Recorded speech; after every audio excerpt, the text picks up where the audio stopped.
So how do you break an addiction? It's actually the exact same way that you form a habit. It's the moment that you decide to stop procrastinating.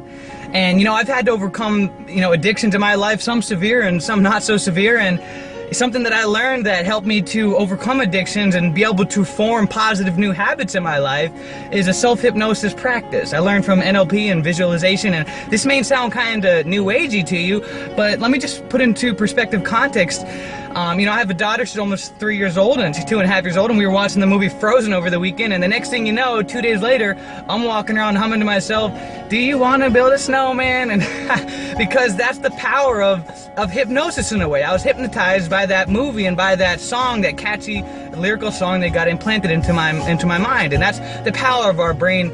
But we have the ability to program our own minds to overcome certain things or to form habits that we want to create. So this process that I learned was called the Swoosh method, and what you do, you got to close your eyes and you got to visualize in like a box almost of that addiction that you have in your life, or that bad habit that you have in your life, or something about your life that you want to change. You want to visualize it in that box.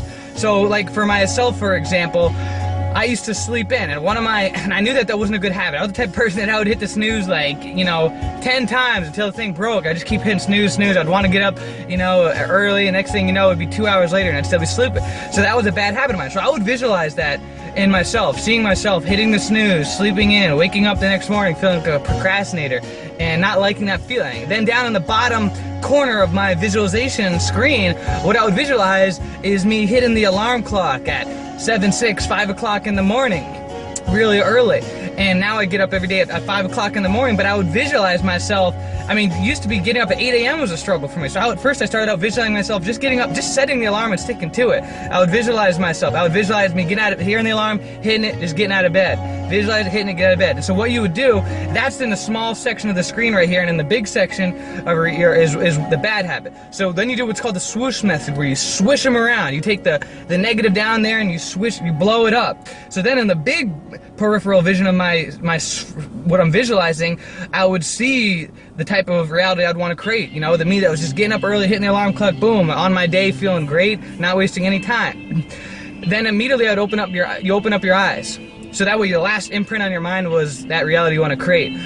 Then you close your eyes again, same thing. You go back visualizing that negative reality, whatever it is. If you're an alcoholic or whatever, you visualize you got that bad, the bad thing you don't want to get rid of. You see that first at the big thing, and then down there in the corner you see the good thing. You swish them on over again. You blow up what you want to create, and you minimize the negative lifestyle. You open up your eyes. So that was the positive, was the last imprint, and you keep doing that again. You keep repeating it. You keep swooshing around. You close your eyes. You visualize the bad. Swoosh it so that you blow up the good version of what you want to create, and then you open your eyes, and you keep doing that.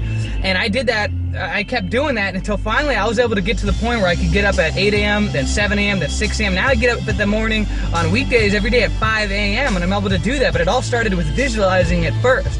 I visualized me minimizing my bad habit and started to visualize that habit that I did want to create.